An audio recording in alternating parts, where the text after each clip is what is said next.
ochr i, mae merch sydd wedi cael ei geni a chot wen amdani.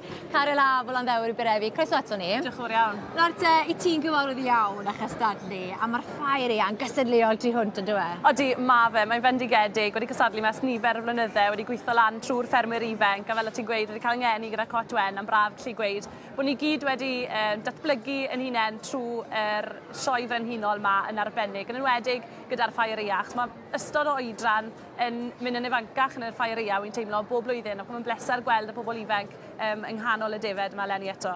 Odi, ti wedi gweud y cyfan fyna mwy na lai, mudiad y ffermwyr ifanc, ni'n ffodus iawn o fudiad arbennig fel hwnna. Ond mae'n un fan hyn yn nosbarth y Ceri Hill.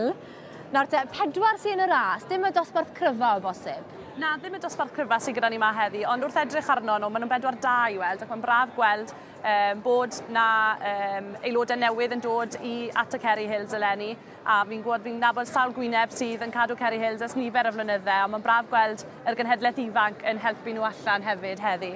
A mae'n bwysig iawn, dyna yw ein dyfodol ni. Ond mae yna ganlyniad yma dwi'n meddwl, a Jones a Hughes fferm allan Ynys Môn yn cipio y wobr gyntaf.